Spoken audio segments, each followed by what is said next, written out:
the shadowed vaults of eternity, where blood oaths bind the night like chains, a single whisper from the half-born can shatter thrones forged in darkness. The wind howled through the crumbling spires of the old castle, carrying the scent of pine and decay, as if the forest itself mourned the secrets buried within its stones. Alara Voss had come here not by choice, but by the inexorable pull of her fractured blood. At 28, she was a ghost in her own life, a Dhampir, born of a mortal mother's desperate love and a vampire father's fleeting curse. Her mother, a healer from the mist-shrouded villages of the Carpathians, had died in childbirth, whispering warnings of the hunger that would one day consume her daughter. Ilara's father, Lord Victor Kane, the exiled king of the Crimson Clan, had vanished into the night before she drew her first breath, leaving only a silver locket etched with a thorny rose, his sigil, a symbol of beauty laced with inevitable pain. She had wandered Europe's forgotten edges for years, her body a battlefield of contradictions. The sun burned her skin like acid, yet her heart beat with stubborn human rhythm. Illness had claimed her early, a wasting fever that no physician could name, born of the Dhampir's eternal imbalance, neither fully alive nor undead. Abandoned by human kin who feared her pallor and unnatural strength, and shunned by vampire covens as an abomination, Ilara survived on the fringes, stealing sips of blood from poachers and outlaws. Her conscience a fragile veil over the beast within. Her deepest desire was oblivion, a quiet death to end the isolation, but fate, cruel architect, had other designs. The castle loomed on the black forest's rim, its towers jagged against a moon veiled in storm clouds. Ilara had tracked rumors here, whispers of a gathering, where the ancient clans, those pure-blooded tyrants who ruled from shadowed enclaves, would convene to purge the mestizos, the half-breeds like her, who threatened their fragile supremacy. War simmered in the immortal world, political machinations woven through centuries of betrayal. The Crimson Clan, once Victor's domain, had splintered after his fall, its lords now puppets to rival houses like the Silver Veil and the Iron Fang, all sworn to eradicate impurities that could dilute their eternal power. She slipped through the iron gates, her boots silent on moss-slicked stone, the locket heavy against her chest.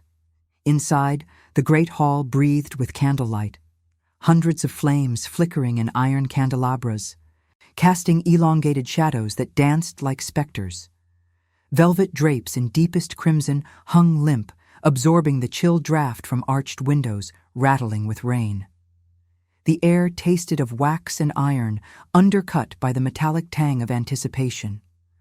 At the hall's heart, upon a dais of obsidian, sat the council. 12 elders, their faces pale as marble, eyes gleaming with predatory intellect. Flanked by guards in cloaks of black velvet, they debated in low, resonant tones, voices echoing like distant thunder. But it was the figure at the center who seized Ilara's breath, the vampire king, not Victor, but his shadow, Lord Darius Thorn, regent of the fractured Crimson Clan. At over 500 years, Darius was a monument to solitude, his dark hair streaked with silver, framing eyes the color of storm-tossed seas. Born in the Renaissance courts of Florence, he had risen as a scholar warrior, turning to blood after a plague claimed his mortal family, vowing never to let loss touch him again. Yet guilt carved him hollow. He had advised Victor's exile, deeming the king's love for a human a weakness that invited ruin. Ethical to a fault, Darius enforced codes of restraint among his kind, forbidding wanton kills, but his loneliness was a wound that never healed, a quiet ache for connection in an endless night. Ilara pressed against a pillar, her pulse a frantic drum in her ears, watching as Darius rose, his voice a velvet blade cutting through the murmurs. "The mestizos multiply in the shadows of our wars," he intoned, his gaze sweeping the room like a searchlight. "They are chaos incarnate, neither ours nor the mortals. We swore oaths in blood, no bowing to half-bloods. Tonight, We seal their fate." A murmur of assent rippled, but Alara's hand tightened on the locket. Her father's rose emblem burned against her skin, a reminder of the lineage they sought to erase. She had come for answers, not confrontation. Yet the Dhampir fire stirred in her veins, demanding voice. Philosophical torment gripped her. Was she monster or bridge? The clan's purity was a lie, built on betrayals that mirrored her own abandonment. Death hovered, invisible sentinel, whispering of the peace in surrender. As the council turned to rituals, ancient chalices filled with vitae, oaths sworn over flickering flames, Ilara stepped forward, her shadow merging with the candlelight. Gasps echoed, guards tensed, fangs glinting. Darius's eyes locked on hers, a flicker of recognition, or was it recognition of his own buried longing? "Who dares interrupt the eternal accord?" one elder snarled, a woman with hair like spun moonlight. Alara's voice emerged, steady despite the tremor in her limbs. "I do. Ilara Voss, daughter of Victor Kane, the king you dethroned for loving beyond your bloodlines." The hall fell silent, the rains patter the only sound, each drop a bead of accusation against the glass. Darius descended the dais, his presence a gravitational pull, the air thickening with the scent of aged leather and faint ozone.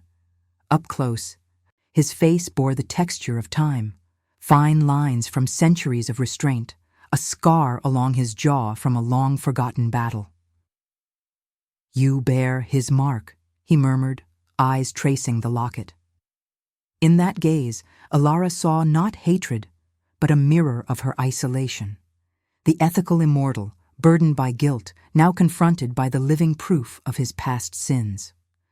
The revelation came unbidden, a ritual of sorts in the charged space between them. She unclasped the locket, letting it fall open to reveal a faded portrait of Victor, his eyes echoing Darius's own haunted depth. "He chose love over your thrones," she said. Her words a choice, defiance or plea? "And I stand as his legacy. Will you slaughter the half-born, or see the redemption in what you fear?" The elders erupted, demands for her blood mingling with the storm's roar. Darius raised a hand, silencing them, but his expression fractured, torn between duty and the inexorable draw of her humanity, her vulnerability a light piercing his eternal shadow. As guards closed in, Alara met his stare, the rose's thorns pricking her palm, drawing a bead of blood that gleamed like a promise. In that suspended breath, as fangs hovered and oaths teetered, Darius whispered, "Kneel, or be the end of us all." The hall held its breath, the choice hanging like a blade. Would the Dhampir's word unmake kings, or forge an alliance born of forbidden fire? The rain lashed the stained glass windows like accusations from the heavens, each gust rattling the ancient panes and sending rivulets of water tracing jagged paths down the leaded frames. Ilara stood frozen in the heart of the great hall, the bead of blood from her palm blooming against the silver locket, its metallic scent mingling with the waxen breath of the candles. Darius's words hung in the air, "Kneel, or be the end of us all." A command laced with the weight of centuries, his storm sea eyes boring into hers, searching for the fracture in her resolve. The elders shifted on their obsidian dais, their velvet robes whispering like conspirators, fangs half-bared in the flickering light. The guards encircled her, shadows elongating into claws, but none moved without his signal. In that stasis, Alara felt the invisible presence of death coil tighter, not as a reaper's scythe, but as the quiet erosion of her hybrid soul, the fever that gnawed at her bones, a constant reminder of her impermanence. She did not kneel. Instead, she lifted her chin, the locket dangling from her blood-smeared fingers like a talisman of defiance. "Kneel?" she echoed, her voice threading through the storm's murmur, steady despite the tremor in her chest. "You, who whisper of eternal accords while your clans devour their own? My father chose love, and you cast him into exile for it. What thrones have you built on such betrayals, Lord Thorn? Ones that crumble at the whisper of truth? Darius's face tightened, the scar along his jaw catching the candlelight like a silver vein in marble. He remembered Victor too vividly, the king's laughter echoing through Florentine halls before the turning, his unyielding heart that had led to ruin. Darius had been the architect of that exile, his ethical code demanding purity to preserve the fragile peace among the clans. But now, facing this Dhampir, her skin pale yet flushed with human warmth, her eyes holding the wild spark of Victor's fire, guilt stirred like a serpent in his veins. He had wandered 5 centuries in solitude, his desires chained by remorse. The plague that stole his family had taught him loss's bite, and he vowed restraint. Guiding the Crimson Clan through wars of shadow and politics that pitted Silver Veil against Iron Fang in endless skirmishes over territories and blood rights. Yet loneliness was his true torment, a void where connection should bloom, now pierced by her unyielding gaze. Truth? He replied, his tone a low rumble, stepping closer until the air between them hummed with tension. The scent of her blood, sweet, tainted with mortality, teased his senses, but he quelled the hunger with iron will. You speak of love as redemption, half-born, but it is the curse that birthed our wars. The clans swore no quarter to mestizos like you, lest your chaos unravel the veils we maintain against the mortal world. Victor's folly invited hunters, purges, betrayals that echo still. His hand hovered near hers, not touching, yet the space crackled with unspoken pull. In her, he saw the bridge he had long denied, the human frailty he once possessed, now twisted into something resilient, forbidden. The elder with moonlight hair, Lady Seraphine of the Silver Veil, rose, her voice slicing the air like frost-kissed steel. She is abomination, Darius. End this farce. The rituals demand her vitae for the oath. Chalices gleamed on the dais, filled with crimson vitae from ancient veins, symbols of the blood pacts that bound the clans in uneasy alliance. But as guards advanced, Ilara's body rebelled. The Dhampir fire surged, her vision sharpening to the glint of fangs, the pulse of veins beneath pale skin. Pain lanced through her, a flare of the wasting illness, her breath shallow, ribs aching like fragile glass. She had desired death's embrace for years, the isolation of her wandering life a slow poison, abandoned by villagers who branded her witch, shunned by covens that saw her as dilution. Yet here, in this den of eternals, a spark ignited, not oblivion, but purpose, raw and unbidden. With a surge that blurred the line between weakness and strength, Ilara flung the locket at Darius's feet. It skidded across the stone, the thorny rose sigil catching the light, its portrait of Victor staring up like a ghost, demanding reckoning. "Look upon him," she commanded, her words a ritual unfolding, choice woven into command. "The king you betrayed, he gave me this burden, life neither full nor empty, and I carry it not as curse, but as mirror to your hypocrisies.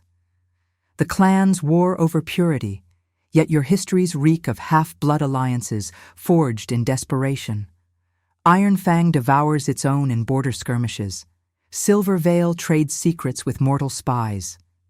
Will you spill my blood to seal a lie, or hear the word that binds us all?" The hall erupted in chaos, elders hissing, guards lunging, but Darius knelt, slowly, deliberately, picking up the locket.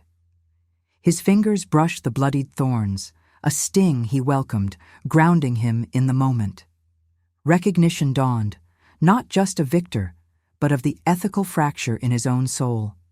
Every immortal was once someone who chose not to die, yet he had enforced deaths to preserve order. Her presence, this Dhampir with her dying light, awakened a philosophical storm. Could redemption lie in embracing the impure, or would it doom them to endless war? The air thickened with the scent of rain-soaked earth seeping through cracks, the candles guttering as if the flames themselves held breath. Seraphine snarled, "Treachery! The oaths!" "Silence," Darius intoned, rising with the locket clutched in his fist. His voice carried the weight of command, eyes never leaving Ilara's.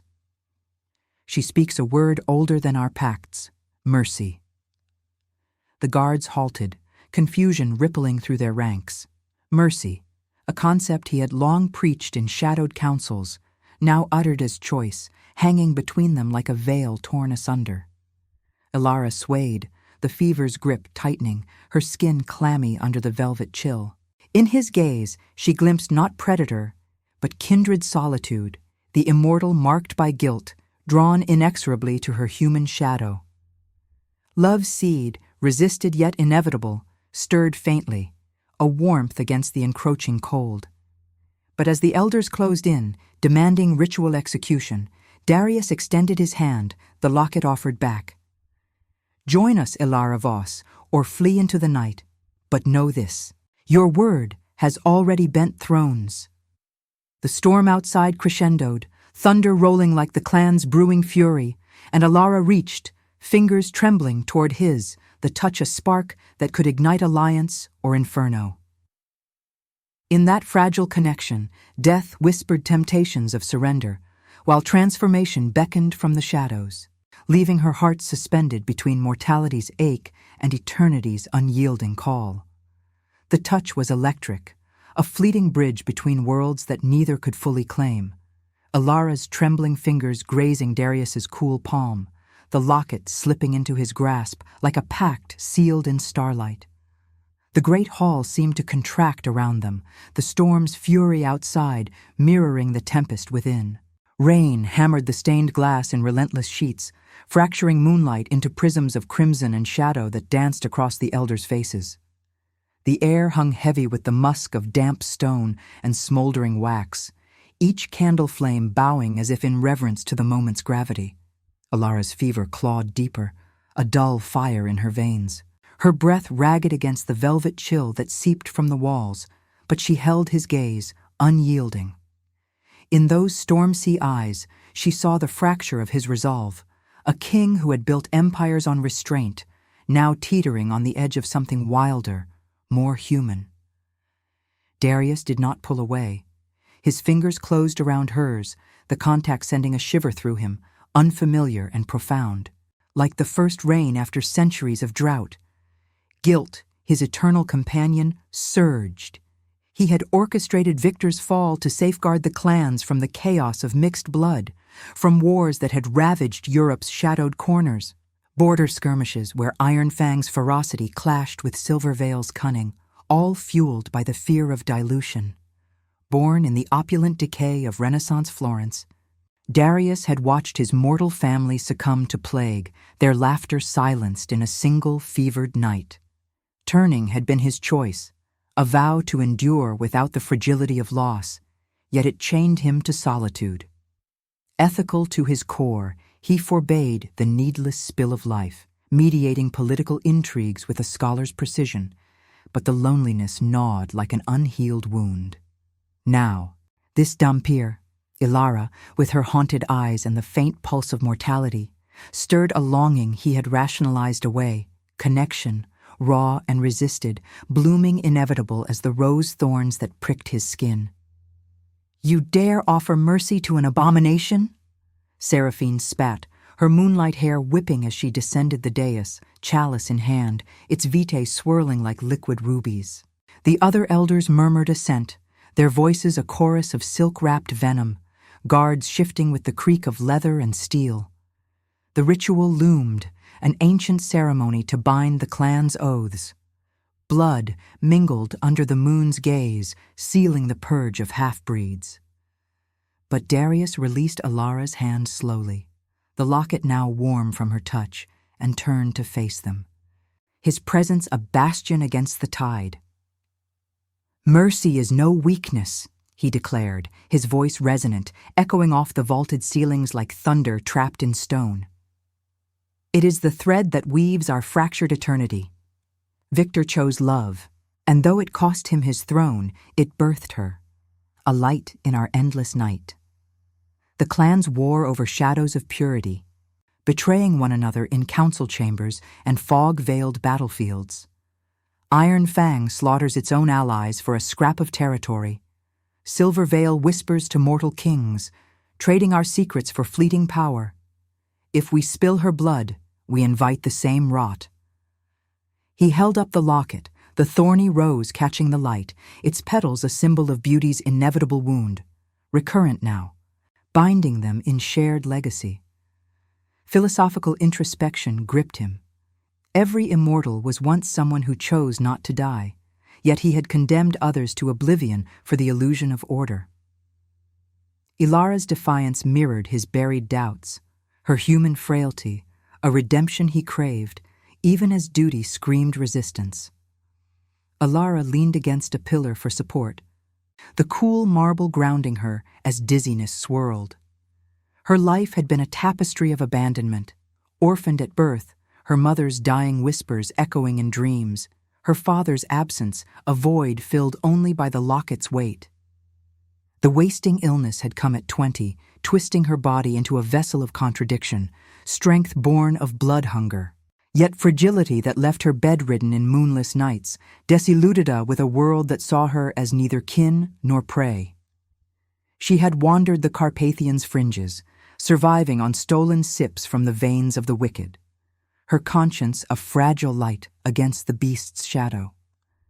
Desire for death had been her constant companion, a quiet surrender to end the isolation.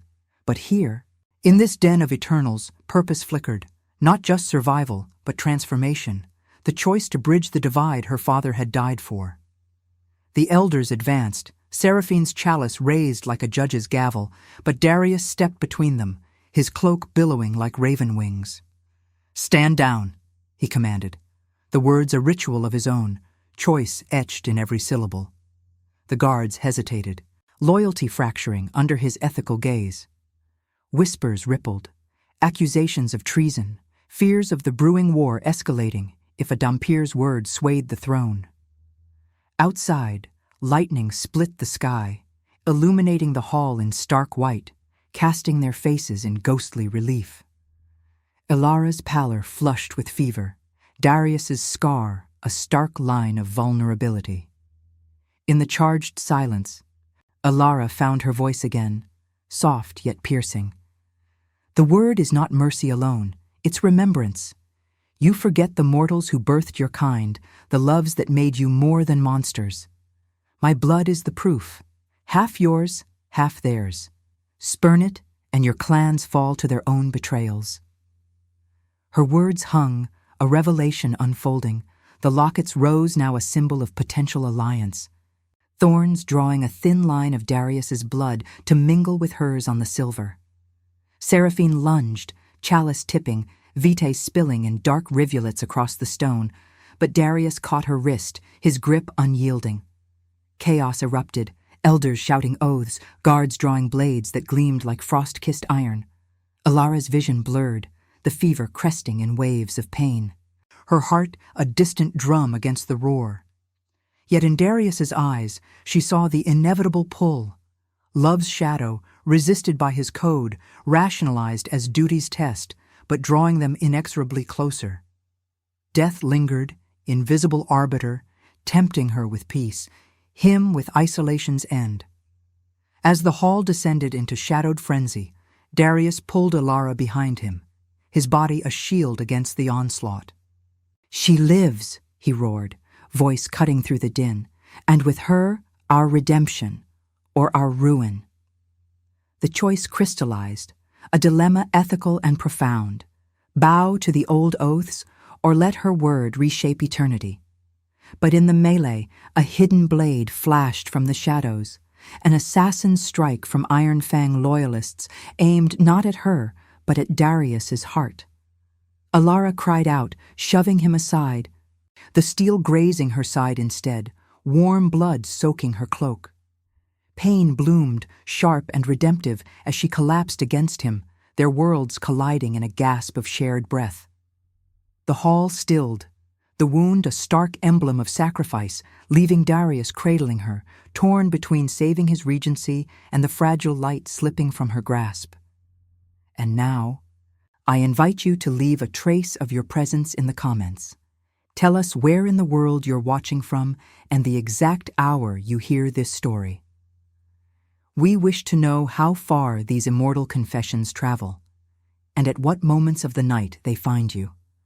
The metallic tang of blood saturated the air, sharp and intimate, mingling with the storm's ozone bite as it seeped through the cracked windows of the great hall. Ilara's wound wept crimson against Darius's cloak, the blades graze a fiery tear along her ribs. Each breath a labored rasp that echoed the thunder's retreating growl. He cradled her against his chest, her body light yet fever-hot, the Dhampir's pulse fluttering like a trapped bird beneath her pallid skin. The hall's chaos suspended in that instant, elders frozen mid-hiss, guards with blades half-drawn, the spilled vitae from Seraphine's chalice pooling on the stone like accusations in liquid form. Candle flames trembled, casting erratic shadows that clawed at the velvet drapes, turning the obsidian dais into a stage of fractured judgment. Darius's world narrowed to her, the woman who had pierced his eternal isolation with a single unyielding word, mercy, now bleeding in his arms, her blood a bridge he could no longer deny. "Stay with me," he murmured, his voice a low vibration against her ear, laced with the raw edge of fear he had not felt since his turning. Guilt coiled tighter in his chest, a serpent born of centuries. The plague-ravaged faces of his family in Florence, their final breaths a symphony of loss that had forged his ethical creed. No needless death, no surrender to chaos. Yet here he was, regent of a splintered clan, his decisions fueling wars that pitted Ironfang's brutal legions against Silverveil's insidious spies, all to preserve a purity now crumbling under this half-born's gaze. Ilara Voss, daughter of the king he had betrayed, embodied the contradiction he had rationalized away. Her humanity a light that illuminated his shadows, her vulnerability stirring a longing resisted as folly, inevitable as the dawn he could never greet. Every immortal was once someone who chose not to die, but in her fading warmth, he questioned if his choice had been survival or merely prolonged torment. Ilara's vision swam, the pain a blooming garden of thorns, each throb pulling her deeper into the fever's embrace. The locket lay forgotten at his feet, its thorny rose sigil smeared with their mingled blood, a recurrent emblem of wounds that bound rather than severed. She had sought answers in this forsaken castle, not salvation. Her life a mosaic of disillusion, abandoned by a father who fled love's consequences, orphaned by a mother's sacrificial birth in the Carpathian mists. Her body a vessel of imbalance, strength that shattered bones in fits of rage, illness that left her whispering to shadows in moonless nights. At 28, she desired only the quiet erasure of death, the end to isolation's ache, surviving on the fringes by draining the wicked in shadowed alleys, her conscience a flickering candle against the beast's hunger. Yet Darius's touch anchored her, his cool skin a counterpoint to her fire, awakening a philosophical rift. Was this pull toward him redemption, or the curse her blood foretold? Love, she rationalized, was a mortal delusion, resisted in the face of eternal divide, but inevitable, whispering through the pain like rain on ancient stone. Seraphine shattered the stasis, her chalice clattering to the floor as she surged forward, moonlight hair wild in the draft. "Treason blooms in your veins, Thorn." She struck the blow herself, a Dhampir's trick to sway the weak-hearted. Her eyes, sharp as frost-laced daggers, scanned the hall, rallying the elders with whispers of political fracture. Ironfang's assassins, planted in the shadows to test loyalties, now exposed in the melee. Whispers escalated into snarls, accusations of Darius's complicity, fears that embracing a mestizo would ignite full war, clans clashing in open battle across Europe's veiled borders. Guards loyal to Silvervale closed ranks, their boots thudding on the worn wood like distant drums, while Iron Fang's infiltrators melted into the gloom, blades sheathed but eyes gleaming with calculation. Darius rose, lifting Alara effortlessly, her head lolling against his shoulder, the scent of her blood intoxicating yet abhorrent, a reminder of the restraint he preached. "Enough," he commanded, his tone of velvet thunder that stilled the room, the storm outside echoing his resolve. He carried her toward a side alcove, away from the dais, the candle's glow following like reluctant specters. This is no trick, but a revelation. Her sacrifice mirrors the betrayals we inflict upon ourselves. Victor's exile was my hand, guided by oaths of purity that blind us to truth. The clans swear against half-bloods, yet our wars thrive on diluted loyalties, alliances forged with mortal gold, skirmishes where pure blood spills for scraps of power.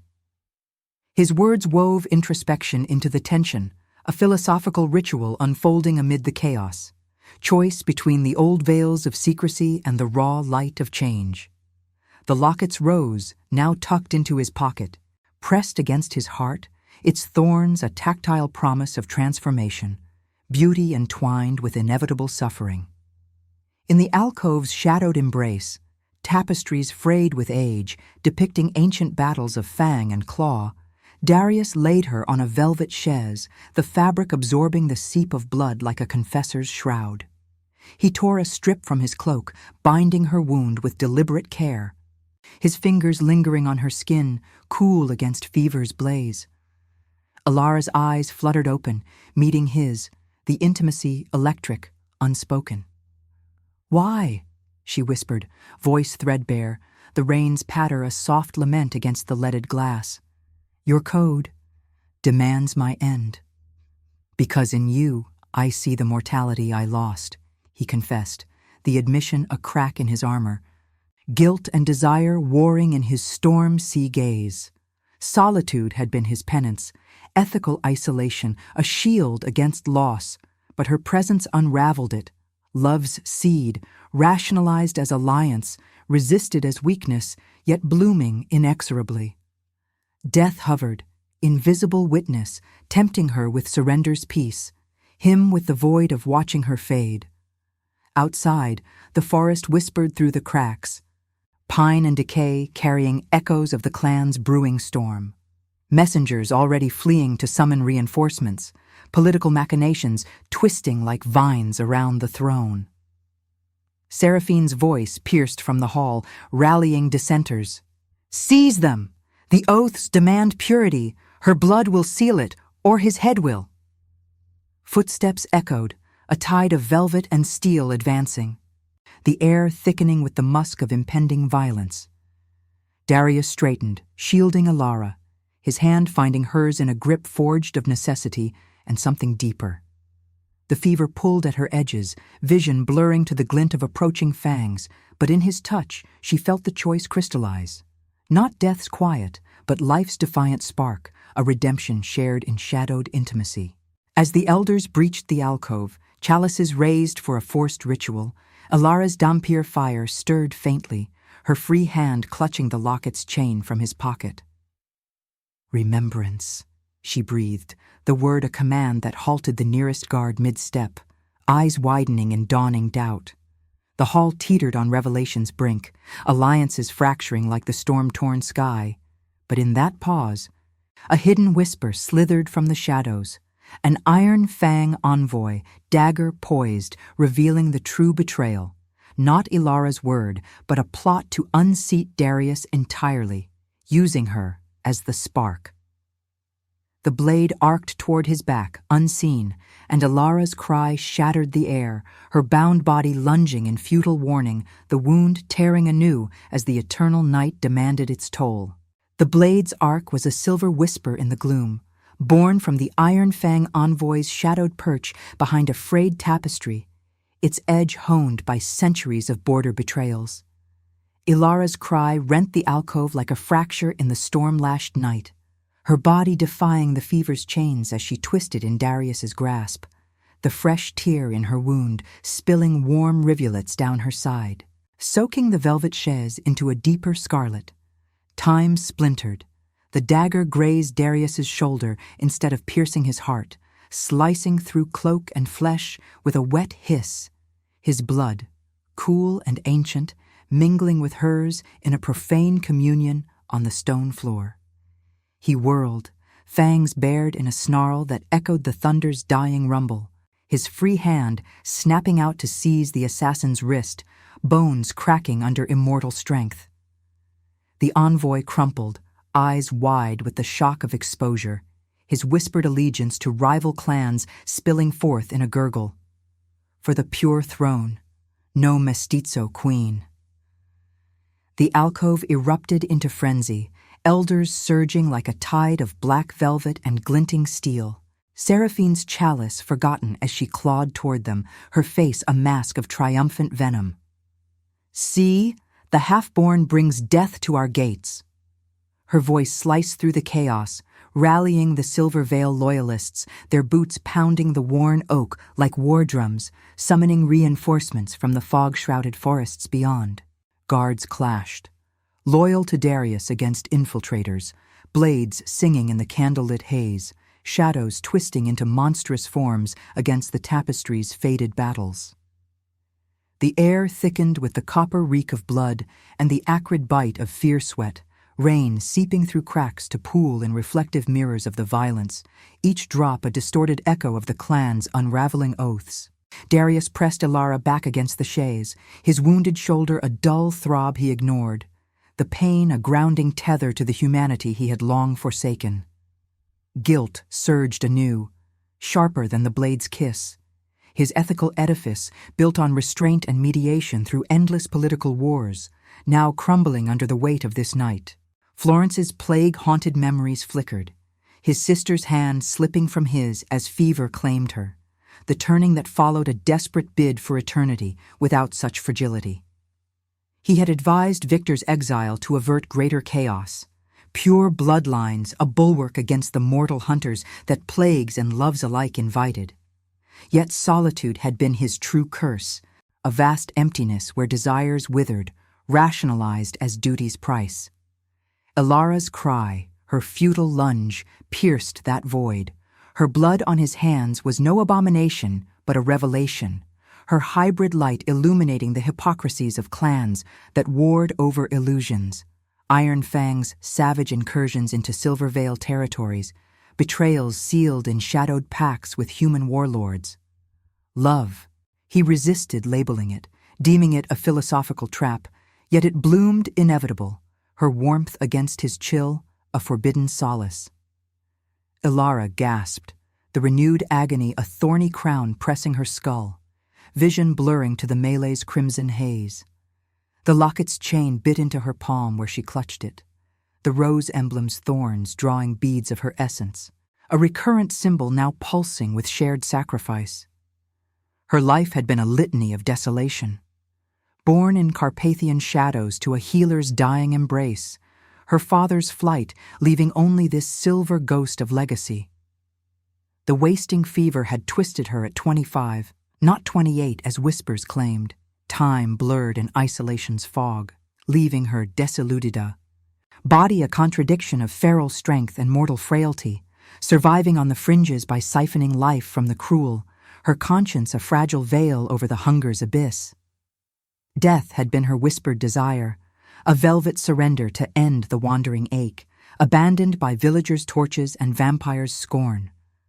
But Darius's gaze, storm-tossed and fractured, anchored her.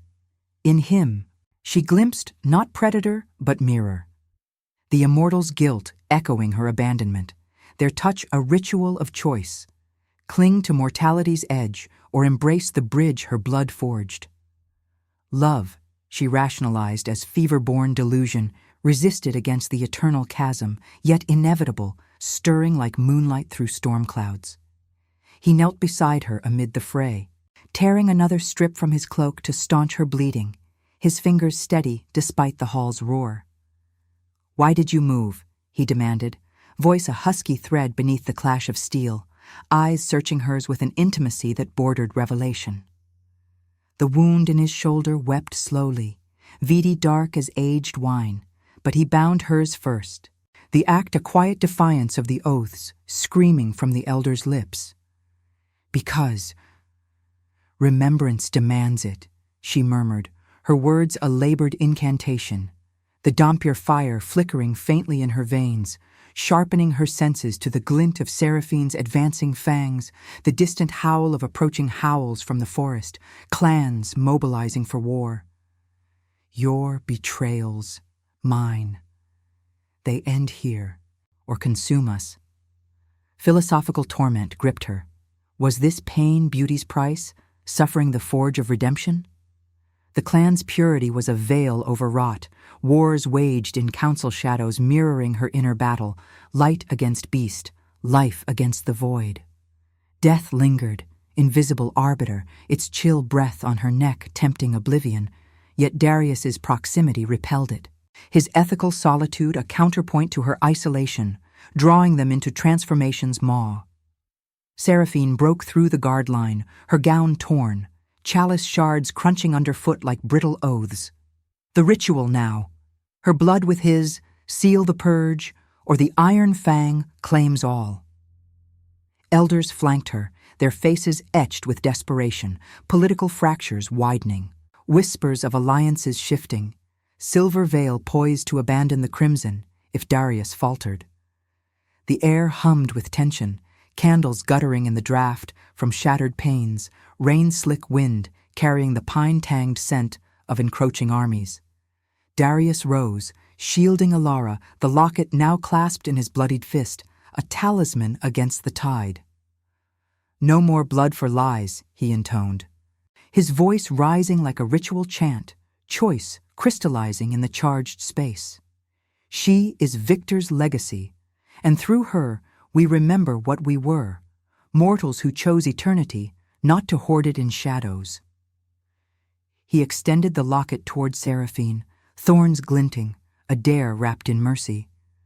The hall stilled fractionally, guards hesitating, the philosophical rift widening, redemption and embrace, or ruin and rejection. But from the vaulted arches, a new shadow detached, not iron fang, but a crimson loyalist, face twisted in fanatic zeal, a crossbow leveled at Alara's heart. For purity, he bellowed, bolt loosed in a whistle that cut the storm's lull. Darius lunged, the projectile embedding in his side with a thud, but the motion exposed her fully, the assassin's eyes locking on hers in a promise of finality.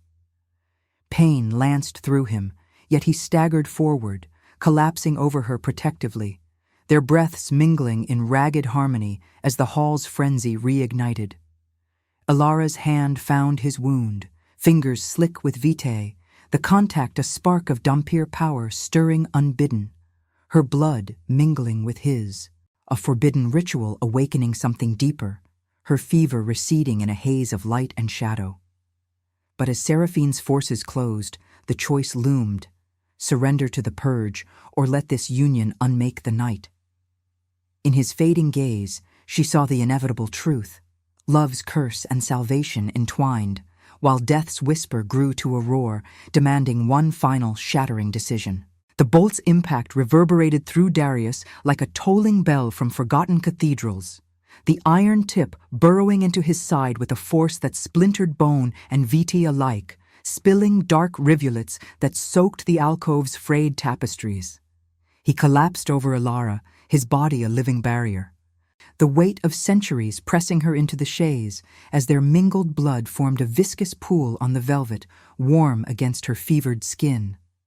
The great hall devolved into a maelstrom of shadows and steel, guards clashing in a symphony of grunts and ringing blades, elders' hisses weaving through the storm's relentless lash against the panes, rain carving accusatory paths down the glass like tears from the heavens. Candle flames whipped in the draft, casting erratic glimmers that turned faces into masks of feral intent, the air thick with the metallic reek of vitae and the earthy tang of sodden pine invading from the forest's edge. Alara's cry morphed into a gasp. Her hand, slick with their shared essence, clutching the bolt's protruding shaft, Dhampir instincts surging through the haze of pain. The mingling ignited something primal. Her veins thrummed with borrowed eternity, the fever's grip loosening as his ancient blood coursed into her, a forbidden elixir knitting flesh and fraying edges of mortality. She shoved upward, strength blooming unbidden, rolling Darius aside with a tenderness laced in desperation, her wound's fire now a forge rather than a grave. The assassin's fanatic eyes widened in the candlelight, crossbow reloading with a mechanical click. But she was upon him, fangs grazing his throat in a warning bite, drawing just enough to sap his zeal without claiming life, her conscience a flickering restraint amid the chaos. Darius groaned, propping himself against the wall, the pain a dull anchor pulling him from the philosophical abyss. Guilt, that eternal specter, clawed deeper. His codes of ethics, forged in Renaissance plagues and enforced through centuries of clan mediations, had blinded him to the rot within. Wars not of purity, but of power's greed. Iron Fang's marauders pillaging Silver Veil enclaves under veils of righteousness, betrayals cascading like the rain outside. He had exiled Victor to preserve balance, rationalizing love as the spark for mortal incursions. Yet solitude had hollowed him, desires chained to duty's altar. Ilara's act, her lunge, her blood's gift, shattered that illusion. She was no curse, but the redemption he had preached yet never embraced, her hybrid light piercing his shadows with inevitable warmth. Love, resisted as a weakness that could topple thrones, rationalized as alliance's necessity, now bloomed undeniable, a quiet fire against the encroaching void. Seraphine halted mid-stride, chalice shards crunching beneath her boots like the oaths fracturing around her, her moonlight hair disheveled in the melee's wind. "Impossible," she breathed, eyes darting to the pool of mingled vitae, its glow unnatural in the dim, a subtle luminescence, Dhampir essence reacting to immortal purity, forging something new. The elders faltered, whispers turning to murmurs of awe and dread. Political machinations teetered. Iron Fang's plot, exposed as the assassin's confessions bubbled forth under Ilara's grip, revealing bribes from rival lords to unseat Darius and claim the Crimson Throne. The hall's frenzy ebbed, guards lowering blades as doubt rippled like the storm's aftershocks, the air humming with the scent of waxen smoke and cooling blood, each breath a suspended judgment. Ilara released the assassin, his body slumping into unconsciousness, and turned to Darius, her pallor flushed with borrowed vigor, the locket's chain dangling from her fingers like a lifeline. The thorny rose emblem caught the moonlight fracturing through the panes, its petals a symbol of wounds transmuted, recurrent now, binding their fractures into wholeness. She knelt beside him, pressing the silver against his chest, the thorns pricking anew, drawing beads that mingled on the metal. "Remembrance ends the cycle," she whispered, voice steady despite the echo of pain in her ribs, philosophical clarity cutting through the fever's remnants. Her life, a tapestry of desolation, mother's dying breaths in misty Carpathian huts, father's abandonment etched in silver, the wasting illness that had desiludido her at 25, twisting body and soul into isolation's cage, now found purpose in this ritual. She had craved death's velvet hush, surviving on fringes by siphoning shadows from the undeserving, conscience her only light. Yet in Darius, the ethical immortal haunted by his own losses, she glimpsed the bridge, love as redemption's blade, resisted against the chasm of their worlds, rationalized as survival's pact, inevitable as the pulse she still claimed.